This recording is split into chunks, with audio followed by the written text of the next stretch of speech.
and he told General Musharraf that you should not have gone in, you should not have attacked in the same way that you did with the Lal Masjid, and he did.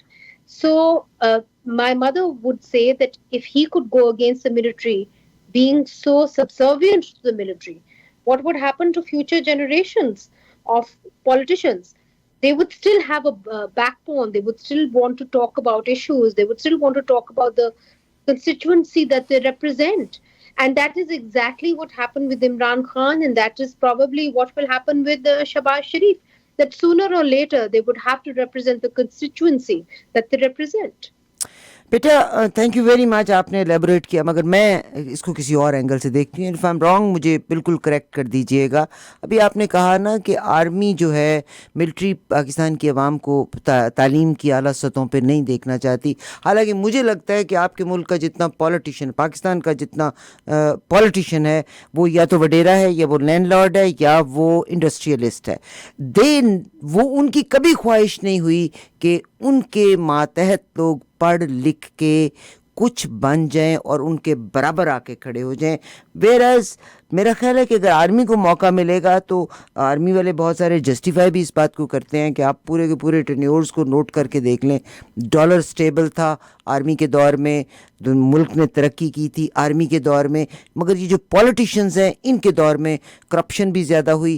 پھر اب بھی آپ نے جب یہ کہا, بلکہ اب میں آپ ہی کا ایک کیس سن رہی تھی کہ آپ کے یہ جو بیوروکریٹس ہیں سو کالڈ, اور یہ جو ایف بی آئی کے اپوائنٹڈ لوگ ہیں, پولیٹیشنز نے اپنی مرضی سے اپوائنٹ کیے ہیں, یہ گھر میں آ کے عام غریب لوگوں کے بچوں کے اوپر جعلی کیسز بنا کے ان کو اریسٹ کر رہے ہیں. تو میں مجھے کریکٹ کر لیجئے گا, because you are a voice, I am a voice of the community. میں یہ محسوس کرتی ہوں جب فوج آتی ہے تب یہ مسائل کم ہو جاتے ہیں, مگر پولیٹیشین جب آتا ہے وہ اپنی مرضی کے بیوروکریٹس کو انجیکٹ کرتا ہے. فوج بھی اپنے بندے لے آتی ہے پر وہ کوئی کام کر کے جاتی ہے. اس کو آپ کیسے جسٹیفائی کریں گی؟ میں پھر اس کے بعد زیادہ میرا کنسرن یہ ہے کہ ہمیں, جی آپ اس کو بتا دیجئے پہلے. جی, unfortunately what you're saying to me is what everybody says, that the politicians are corrupt and the generals are all right. I don't think that's the case. I think politicians in any country are good, bad and evil, and they have a system, which means کہ ایک election آتا ہے, اس کے اندر جو بھی صحیح نہیں ہوتا اس کو ووٹ آؤٹ کر دیا جاتا ہے. مگر جنرلز کا ہم کیا کریں؟ ان کو سر پہ بٹھائیں, ان کی پوجا کریں, ہم کیا کریں؟ سو آئی تھنک کہ آپ کو یہ دیکھنا چاہیے کہ پولیٹیشینس کے اندر ہم یہ تفریق ضرور کرتے ہیں کہ جب ایک الیکشن آتا ہے ہمیں موقع ملتا ہے, ہم عوام ہیں, ہم ان کے لیے ووٹ ڈال سکتے ہیں یا ان کے لیے ووٹ نہیں ڈال سکتے. مگر جنرلز کے اندر ہمیں کیا موقع ملتا ہے؟ آپ کینیڈا میں بیٹھے ہوئے ہیں, آپ کو کوئی ایکسپیرئنس نہیں ہے کہ کیسے جنرلز جو ہیں ملک چلاتے ہیں یا نہیں چلاتے ہیں, یا ملک کا تباہی کرتے ہیں. ہمارے یہاں یہ ایکسپیرئنس رہا ہے انفارچونیٹلی کہ جنرلز ملک کی تباہی کیسے کرتے ہیں. تو جب وہ آ کے براجمان ہو جاتے ہیں کسی ملک کے اوپر, ان کو باہر نکالنا بہت مشکل ہوتا ہے. پولیٹیشنز کو آپ پھر بھی ووٹ دے دیتے ہیں, وہ چاہے جتنے ہی کرپٹ ہو. ایک الیکشن ضرور آتا ہے 5 سال کے بعد جس کے اندر آپ ان کو ووٹ دے سکتے ہیں, آپ ان کو باہر نکال سکتے ہیں. مگر جنرلز کا کوئی الیکشن نہیں ہوتا, اور جنرلز کے اندر کوئی تفریق بھی نہیں ہوتی. ایک آیا اور کل چلا گیا, یہ نہیں ہوتا. ایسا ہوتا ہے کہ ایک کرنل آیا اور وہ تھرو آؤٹ نیشنل اسمبلی کو اسی طرح چلاتا ہے.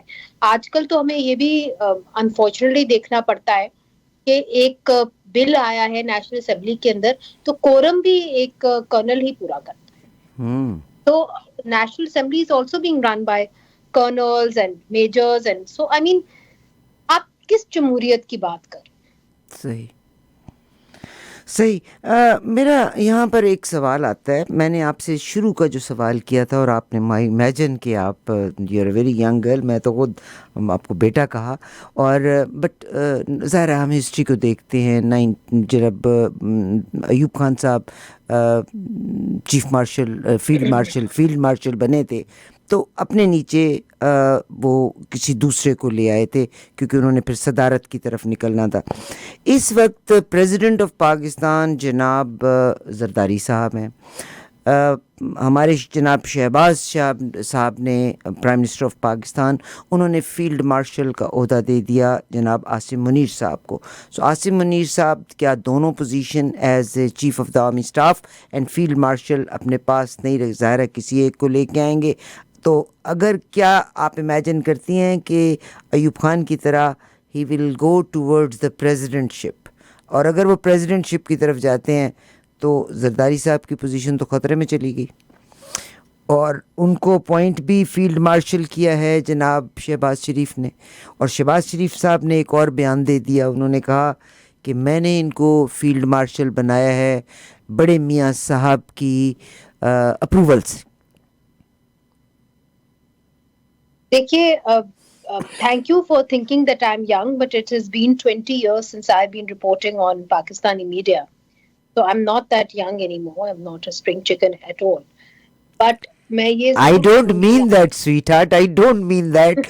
You know what? Let me tell you, the جس womb میں آپ پلی, جن ہاتھوں میں آپ ریز ہوئی, you are a very experienced girl. I don't mean that. Please don't be offensive for that. میرا مقصد یہ ہے, of course, when we compare ourselves with you. ووم ضرور ہوگی, مگر میں نے اپنا خون اپنی طور پہ ضرور دیا ہے, اور بچپن سے ایک اور بات ہوتی ہے, مگر صحافت کے اندر میں نے اپنا پورا رگڑا جو ہے ایز اے کیمرہ پرسن بھی رہی ہوں اور رپورٹر بھی رہی ہوں. میں صرف ایک بات یہ کہنا چاہتی ہوں, جو آپ نے کہا فیلڈ مارشل اور یہ, تو جی شہباز شریف صاحب کی کیا مجال ہوئی کہ وہ کسی کو فیلڈ مارشل اپوائنٹ کریں یا نہ کریں. آپ نے جو کہا کہ ایوب خان اور آپ نے فیلڈ مارشل کی بات کی, دیکھیے بات یہ نہیں ہے کہ کس نے کس کو اپوائنٹ کیا, اب یہ ہے کہ کون براجمان ہے پاکستان کے اوپر, اور کیا اس حکومت کی مجال ہے کہ وہ کوشچن کر سکتے ہیں ایک ملٹری لیڈرشپ کو کہ انہوں نے کیا فیصلے کیے ہیں کہ کیا نہیں کیے ہیں. Let's look at the structure that they have created. Apex committees are supposed to be the highest level of committees جہاں پہ آپ ٹیررزم کی بات کریں, مگر اب وہ اکانومی کی بھی بات کر رہے ہیں. اب کاؤنسل آف کامن انٹرسٹ جو ہوتا تھا, وہاں پہ چاروں صوبے بیٹھتے تھے اور وزیر اعظم بیٹھتے تھے اور وہ بات کرتے تھے اکنامک مسائل کی یا پولیٹیکل مسائل کی, مگر موسٹلی اکنامک مسائل جو فیس ہو رہے تھے. اس کو اب سپر سیڈ کر دیا ہے SAIFC نے, which is the organization or the space that the military has created for itself. And that is where the military has a say in economic matters. So the military has superseded all civilian organizations and all civilian infrastructures and become supra body. تو یہ کہہ دینا کہ شہباز شریف صاحب کا کوئی سے ہے اس پورے سیٹ اپ میں, تو وہ ایک جس طرح بے نظیر بھٹو صاحبہ نے ایک دفعہ کہا تھا کہ the Prime Minister of Pakistan under General Musharraf is a peon. And why would I want to be the peon of Pakistan? So that is the real question. Why would Shehbaz Sharif want to be the peon of Pakistan? And the real rulers really are not Shehbaz Sharif or for that matter Nawaz Sharif. The real rulers are the people who really control Pakistan, which is the military of Pakistan. So whichever way you look at it, whether you try and blame the politicians for corruption, etc., it's immaterial. یہ ایک irrelevant سی بات آپ کر رہے ہیں کہ انہوں نے کرپشن کی یا نہیں کی یا کیسے کی, is irrelevant. آپ لوگ کبھی بات نہیں کرتے کہ جی نیوکلیئر پرولیفریشن جو تھی وہ کس نے کی, وہ سیاستدانوں نے تو نہیں کی, وہ ملٹری نے کی, اس کے پر آپ کیوں نہیں سوال کرتے؟ اس وقت جو کرپشن ہو رہی ہے اور بڑے پیمانے کے اوپر ہو رہی ہے, آپ نے کبھی کوئی یہ سوال کیوں نہیں کیا کہ DHA کے اندر وہ تو وڈوز کے لیے ہونا تھا DHA, تو اتنا بڑا کیسے ہو گیا DHA؟ آپ نے کبھی یہ سوال کیا؟ کیوں نہیں کیا؟ سو the question really is کہ آپ ملٹری کرپشن کو تو نہیں دیکھ رہے نا, آپ صرف یہ دیکھ رہے ہیں کہ جی سویلینز نے جو چھوٹی موٹی کرپشن کی انہوں نے پھاڑ لیا. تو یہ تو اس طرح تو ملک آئی ایم سوری مگر نہیں چلتے. بات یہ ہے کہ آپ جس نے میجر کرپشن کی, جو ایکچوئل جس نے پیس آف دا پائی لیا, اس کے اوپر تو آپ نظر نہیں دہرا رہے. صحیح. اچھا بیٹا, میں پاکستان کا بہت سارے المیوں میں سے ایک المیہ یہ بھی ہے کہ لوگ ضعیف الاعتقاد ہو گئے, پیری فقیری میں چلے گئے. اور ایک چیز جو عمران خان صاحب کے دور میں آئی کہ انہوں نے لاؤڈلی اینڈ بڑے کلیئرلی یہ بات کہنا شروع کر دی کہ we are at the same page, we are army کے ساتھ. سیکنڈ چیز پیری فقیری کا معاملہ شروع ہو گیا کہ کون سے دن کا مہورت نکلتا تھا which is not part of Islamic religion کہ کب کیا ہوگا. تو عمران خان صاحب نے اپنی بیگم صاحبہ کی مشاورت کے ساتھ کام کرنا شروع کیا. Recently he was ready to go for his polygraph test کے لیے وہ جانے کے لیے تیار تھے, بٹ دین انہوں نے فیسیلیٹیٹ بھی کیا, بشریٰ صاحبہ سے ان کی ملاقات کی, اور اس کے بعد عمران خان صاحب نے اپنا پولیگراف ٹیسٹ کا انکار کر دیا. ابھی دوبارہ فوٹوگرافک ٹیسٹ کا اور پولیگرافک ٹیسٹ کا پھر ان کو کہا گیا let's see how he answer, مگر انہوں نے اپنے جو لوگ ان کی پارٹی کے ساتھ ہیں انہوں نے کہا ہم ان کو وکٹ کے دونوں طرف کھیلنے نہیں دیں گے اور پارٹی کی ایک بڑی تحریک کے لیے تیار ہو جائے. دنیا کے کرائسس اتنے بڑھے ہوئے ہیں, انڈیا نے ریسنٹلی پاکستان پہ اٹیک کیا ہے, کیا یہ جو پارٹیوں والے ہیں یہ اپنی عوام کو, چاہے وہ مولانا صاحب ہوں JUI کے, چاہے وہ خان صاحب ہوں یا کوئی بھی پولیٹیشین ہو, they will keep people on the roads. اس کے بارے میں آپ لوگ کچھ کہتے ہیں کیا کیسے, how would you educate people? دیکھیے, democracy is a messy business and it should be a messy business. آپ کینیڈا کے اندر رہتے ہیں, وہاں پہ آپ روز جا کے سڑکوں کے پہ احتجاج کرتے ہیں. It doesn't matter to you کہ جسٹن ٹروڈو ہو یا ان کی اپوزٹ پارٹی سے کوئی اور ہو, آپ احتجاج کرتے ہیں اور اس کا حق آپ کو وہ حکومت دیتی ہے. تو وہ حق ہمیں کیوں نہ ہو, اور ہم کیوں نہ اس حق کا جو ہے وہ فائدہ اٹھائیں, چونکہ ہمارے یہاں جو مسائل ہیں وہ آپ کے یہاں سے بہت زیادہ سنجیدہ ہیں. آپ کو تو پھر بھی ایک سوشل ویلفیئر اسٹیٹ ملتی ہے, ہمیں تو نہیں ملتی. ہمیں تو ایک ایسی اسٹیٹ ملتی ہے جو آئے دن ہمیں یہ پوچھتی ہے کہ آپ اگر ایک اس ملک کے سٹیزن ہو تو پھر آپ بتائیں اور آپ دکھائیں کہ آپ مخلص ہیں کہ آپ نہیں ہیں, کہ کیا آپ اس ملک کے ساتھ ہیں کہ نہیں ہیں, کہ کیا آپ نے اس ملک کے ساتھ مخلصی کی ہے کہ نہیں کی ہے. تو پھر ہم کیوں نہ احتجاج کا حق رکھیں. تو آپ یہ کہتے ہیں کہ ہم سڑکوں پہ لوگوں کو آنا نہیں چاہیے اور کلین نیٹ ڈیموکریسی ہونی چاہیے. کلین نیٹ ڈیموکریسی کا کوئی کانسیپٹ نہیں ہے, کلین نیٹ آٹوکریسی کا کانسیپٹ ہے, ڈکٹیٹرشپ کا کانسیپٹ ہے. وہ ہم نے چائنا میں دیکھا, وہ ہم نے ایجپٹ میں دیکھا, وہ ہم نے میانمار میں دیکھا, مگر کیا ہم نے وہ کلین نیٹ ڈیموکریسی کا کانسیپٹ ایسے ملکوں میں دیکھا جہاں پہ ایک لبرل ڈیموکریسیز ہوتی ہیں, جہاں پہ اظہار رائے کی قدر کی جاتی ہے؟ ہم نے نہیں دیکھا. وہاں پہ ایک میسی ڈیموکریسیز ہوتی ہیں اور وہاں پہ لوگ جو چاہتے ہیں وہ کہتے ہیں, چاہے وہ اچھا لگے یا برا لگے ریاست کو, وہ یہ کہتے ہیں. سو میرا تو یہ یقین ہے کہ اللہ نہ کرے کہ ہم چائنا کی ڈیموکریسی اور کلین نیٹ ڈیموکریسیز بنے.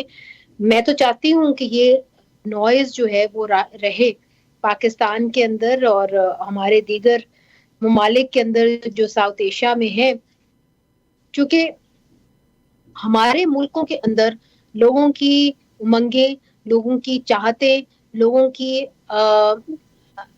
the rights of the people are very important because in our country we have really fought for it.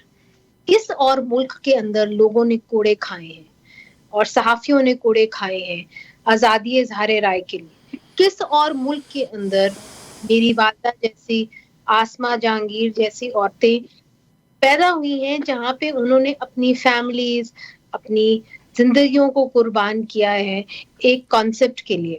بہت کم ایسے ملک ہیں, ہم ایسے ملکوں میں سے ایک ہیں, اور وہاں پہ ہمارا حق بنتا ہے کہ جس قسم کا شور ہم چاہتے ہیں وہ ہو, اور وہی شور جو ہو وہ آزادیوں کے بارے میں بات کرے, وہ حق کے بارے میں بات کرے, وہ خواتین کے حق کے بارے میں بات کرے. جبکہ ہمارے ہمسائے ملک کے اندر خواتین کے حق مکمل طور پہ چھین لیے جائیں, ہم زور زور سے خواتین کے حق کے بارے میں بات کریں. میرا خیال ہے یہی ہمارا ایک آپ سمجھ لیں لیگسی ہے, اور یہی اسی چیز کے اوپر پاکستان منفرد ہے, باقی ملکوں سے زیادہ منفرد ہے. آپ بالکل محترمہ آسما جہانگیر کو ریپرزینٹ کرتی ہیں, اور میں آج آپ کی جو ڈائریکٹ آپ سے بات کر کے آئی کین فیل کہ آپ نے مطلب اسی جہاد کا حصہ ہیں کہ جو رولنگ اتھارٹی ہے آپ نے بڑا لاؤڈلی اس کے بارے میں بات کی ہے. مگر اگر میں پاکستان کے جرنلسٹ کو دیکھتی ہوں تو دے آر سو پولرائز کہ they are either Peoples Party کے ہیں یا وہ مسلم لیگ کے ہیں یا تحریک انصاف کے ہیں یا there are some working for the army. اس پولرائزیشن کو اور خاص طور پہ جرنلسٹ کی جنہوں نے سچ پہنچانا ہے عام تک, how would you elaborate it? دیکھیے اٹس ویری کمپلیکیٹڈ بیکاز صحافی جو ہے وہ ایونچولی ایک برادری ہے اور ہر ایک آمرانہ دور کا ایک سچ ہوتا ہے اور وہ بڑا کڑوا سچ ہوتا ہے, اور اس وقت کے سب سے ونربل جو صحافی ہوتا ہے وہ سچ بولتا ہے اور اس سچ کے اندر اس کو وہ خامیازہ بھی بھگتنا پڑتا ہے. تو عمران خان کے دور کے اندر طلعت حسین کو بھگتنا پڑا اور شہباز شریف کے دور کے اندر عمران ریاض خان کو بھگتنا پڑا. اس کا مطلب یہ نہیں ہے کہ وہ دونوں جھوٹ بول رہے تھے, اس کا مطلب یہ ہے کہ وہ دونوں سچ بول رہے تھے اور وہ ان دونوں رجیمز کے بارے میں ہی سچ بول رہے تھے.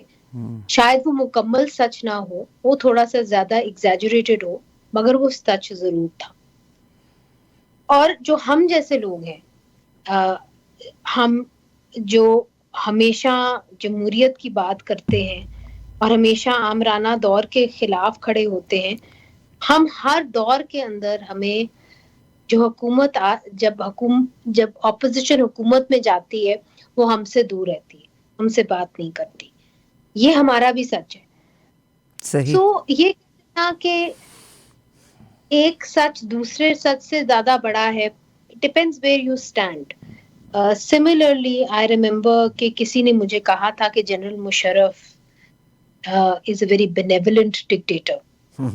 He was maybe for Punjab, but not for Balochistan. Balochistan کے اندر انہوں نے جو کیا, بلوچستان آج بھی اسے ریکور نہیں ہو سکا. So it depends on where you stand, and I think that's the story of Pakistan.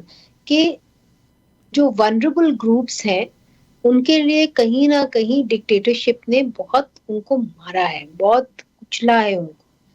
اور جہاں ڈیموکریسیز آئی ہیں وہ انہوں نے بھی جو اپنی اپوزیشن ہے اس کو بھی کچلا ہے. وہاں پہ میں سمجھتی ہوں کہ آٹوکریسی رہی, اور جس دور میں نہیں رہی, اور یہ مجھے کہنا چاہیے, بے نظیر دور میں نہیں رہی. بے نظیر نے کبھی بدلہ نہیں لیا. نواز شریف کے دور میں 2013 سے لے کے 2018 تک میں نہیں سمجھتی کہ نواز شریف صاحب نے, ان دونوں لوگوں نے بدلہ نہیں لیا, مگر اس کے بعد صحافیوں سے بدلہ لیا گیا اور سیاستدانوں نے بدلہ لیا. سو I really do believe کہ true Democrats don't really bank on from the media, and that is what has happened post Nawaz Sharif and post Benazir, that there has been revenge, and revenge has been taken from journalists. بہت شکریہ, آپ نے بڑے اچھے طریقے سے explain کیا. میری ریکویسٹ ہے کہ اس وقت کی سینیریو, اس وقت کی حکومت کے لحاظ سے جو آپ دیکھتی ہیں, کیا چیز ہے جو عوام تک سچ کبھی کسی دور میں بھی نہیں پہنچا؟ آپ عمران خان صاحب کی بات کر لیں, آپ PDM-1 کے دور کی بات کر لیں, آپ PDM-2 کے دور کی بات کر لیں, ہمیشہ بیہائنڈ دا وال اور بیہائنڈ دا سین میل ملاقاتیں اور گفتگو چلتی رہی. اس وقت جو نظر آ رہا ہے اور what is behind the scene, would you mind کہ وہ سب بتا سکیں اور پیغام دے دیجئے پاکستان کے لوگوں کو, پاکستان کی ایک جانباز جرنلسٹ کی جانب سے؟ دیکھیے, پاکستان کے لوگوں کے اندر بڑا جگرا ہے, پاکستان کے لوگوں نے بڑا فائٹ آؤٹ کیا ہے, بہت لڑائی لڑی ہے, اور بڑی ایک خوفناک لڑائی لڑی ہے. انہوں نے اپنا سب کچھ دیا ہے ہر طرح سے. مگر آپ کہتی ہیں کہ کیا what lies ahead? I think what lies ahead is more sacrifice, fortunately. There will have to be more sacrifice. And آگے جا کے عمران خان صاحب کے ساتھ کیا ہوگا تو ہمیں یہ بتایا جاتا ہے کہ جب تک کرنٹ آرمی چیف ہے تب تک عمران خان صاحب جیل سے باہر نہیں آ سکیں گے. But I do think it depends on the deal that he cuts with the army. And these are politicians who've always cut deals with the army, whether it's Imran Khan or whether it's Nawaz Sharif, for that matter, whether it's Benazir. But دیکھیے ایک فرق تھا بینظیر کے ساتھ. ان کو army نے کبھی accept نہیں کیا. ڈیل میکنگ کے اندر آپ کو ایک اگلے انسان کو ایکسیپٹ بھی کرنا چاہیے, اس کی ایک وقت کو, اس کے وجود کو ایکسیپٹ کرنا چاہیے. مگر انہوں نے, چونکہ وہ ایک خاتون تھیں, چونکہ وہ ایک سندھی تھیں, انہوں نے کبھی ان کو ایکسیپٹ نہیں کیا. اور یہ ایک فرق ہے, ہمیشہ سے رہے گا. بینظیر بھٹو, نواز شریف اور عمران خان کے اندر جو آرمی کی ریلیشن شپ بینظیر کے ساتھ رہی, وہ ایک ایسی ریلیشن شپ تھی جس کو وہ کبھی مان نہیں سکے. مگر نواز شریف کے ساتھ چونکہ پنجابی تھا, آدمی تھا, مان گئے. عمران خان گورا تھا, لمبا تھا, کرکٹ کھیلتا تھا, عورتوں کو پسند تھا, تو وہ مان گئے. مگر کیا ان کو بے نظیر ایکسیپٹیبل تھی؟ کبھی بھی نہیں تھی. It was against their fabric.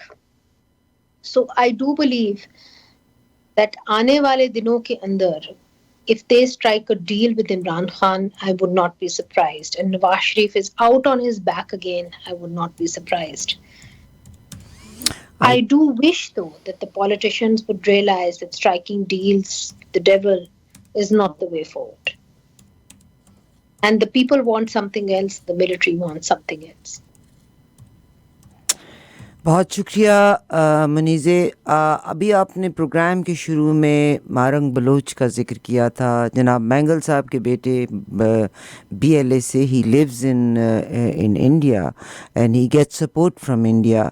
آج بھی اسی چینل کے اوپر ہی ایک پروگرام چل رہا تھا جس میں انہوں نے کہا جی پہلگام پاکستان نے کیا تھا. میں صرف ایک سوال آپ سے بھی پوچھنا چاہتی ہوں, پہلگام بھی پاکستان نے کیا, باقی سارا, اور پاکستان میں جو روز یہ واقعات بلوچستان میں اور ہماری اس سائڈ پہ ہو رہے ہیں, یہ کون کرا رہے ہیں؟ اس کے بارے میں کوئی as a journalist can you سے سم تھنگ؟ بیکاز پاکستان تو ہر لحاظ سے سفر کر رہا ہے. دوسرے ملک میں اگر ہوتا ہے تو وہاں الیکشن ہونے ہوتے ہیں, وہ بھی ہمارے نام پہ آ جاتا ہے. ہمارے ملک میں روز اس طرح کے واقعات ہو رہے ہوتے ہیں, مگر ہمارا کوئی مقدمہ پیش کرنے والا ہی نہیں. صحیح دیکھیے, آپ کا مقدمہ تو پیش کرنے والے بڑے لوگ ہیں, آئی ایس پی آر ہے, ان کی اتنے زیادہ لوگ ہیں جو ٹویٹر پہ براجمان رہتے ہیں. آپ کے پاس ایک فارن آفس ہے. مگر میں آپ کو یہ ایک سوال کرنا چاہتی ہوں آج, یہ جو کشمیر کے لوگ ہیں, مقبوضہ کشمیر کے جن کو آپ کہتے ہیں, ان کا کیس کون پریزنٹ کرتا ہے؟ آپ بھی صحیح طریقے سے نہیں کرتے, کیونکہ آپ کو علم نہیں ہے کہ وہاں کے لوگوں کے مسائل کیا ہیں. ہندوستان تو ویسے ہی ان کے خلاف ہے. بلوچستان کے بھی آپ نہیں کرتے, کیونکہ ویسے ہی آپ نے ان کو 16 سیٹیں دی ہوئی ہیں. لاہور میں 18, لاہور ڈسٹرکٹ کے اندر 18 سیٹیں. ویسے you don't really care about Balochistan. تو ان کا کیس کون اور کیسے آپ پریزنٹ کرتے ہیں؟ آپ ان کو ویسے ہی کہہ دیتے ہیں کہ وہ ٹیررسٹ ہیں. اگر وہ اپنے بچوں کے ہڈیاں آپ سے مانگیں جن کو آپ نے غائب کیا ہے, آپ کہہ دیتے ہیں کہ وہ ٹیررسٹ ہیں. تو ان کا کیس کون پریزنٹ کرتا ہے؟ دیکھیے, اسٹیٹس کا کیس پریزنٹ کرنے والے بہت لوگ ہوتے ہیں, مگر ونریبل گروپس کے جو کیس ہے وہ پریزنٹ کرنے والے کون ہیں؟ کوئی نہیں ہوتے. اور تب ان لمحوں کے اندر لوگ آسما جہانگیر کو اس لیے یاد کرتے ہیں because she spoke about the most vulnerable groups of her society. And I think that is what is missing in countries like ours, جہاں پہ اسٹیٹ تو بہت طاقتور ہوتی ہے مگر اس کے سب سے کمزور سٹیزن کی کوئی ریپرزنٹیشن نہیں ہوتی, اور وہاں پہ لوگ آسما جہانگیر کو یاد. بہت شکریہ بیٹا, thank you very much, and we look forward کہ انشاءاللہ آپ سے دوبارہ بھی بات ہو. میرا تو بس یہی کنسرن ہے کہ پاکستان میں محسن نقوی صاحب ایک زمانہ تھا کہ زمین پہ لیٹ کے اپنی باری کا انتظار کیا کرتے تھے. Now he owns a channel and he is at one of the finest position representing not one بلکہ 2 یا 3 position. He is a senator, he is a interior minister, he is cricket کے بھی آپ کے مطلب سارا کچھ ہے, مائی باپ ہیں. تو بڑا سیڈ سینیریوز ہیں جس میں پولیٹیشنز اور وہ لوگ جنہوں نے اپنے آپ کی سروسز کو بیچا ہوا ہے, آئی تھنک وہ زیادہ پرومیننٹ ہے. تو بہت شکریہ فار یور ٹائم بیٹا. بہت اچھا لگا آپ سے بات کرنا, اور مجھے لاہور کی سڑکیں یاد آئیں. مجھے نہیں پتا آئی اور ان لاہور اور ان اسلام آباد, تو لاہور کی سڑکیں یاد آئیں کہ شام کو گاڑی چلا کے آتے تھے تو گجرے والے ہمیں گجرے پہنا دیا کرتے تھے. I saw a gajra in your hand. Yes, Show it. I had a gajra coming home from work. But the thing is it doesn't matter what politicians did to us. What has happened to us is that we have really agreed to a system jiske andar humne apna, jise kehte na, meri walida kehti thi apni gichi uske haath mein na dena jo marod de. مگر ہم نے گچی دے دی ہے. اس کے ہاتھ میں دی جس نے اچھی طرح مروڑا, تو پھر ہمارا قصور ہے. آئی لو یو بیٹا, thank you very much. Pakistan زندہ باد, اینڈ وی لک فارورڈ کہ آپ جیسے بولڈ لوگوں کی بات چیت سنتے رہیں. Thank you very much for being with us. God bless.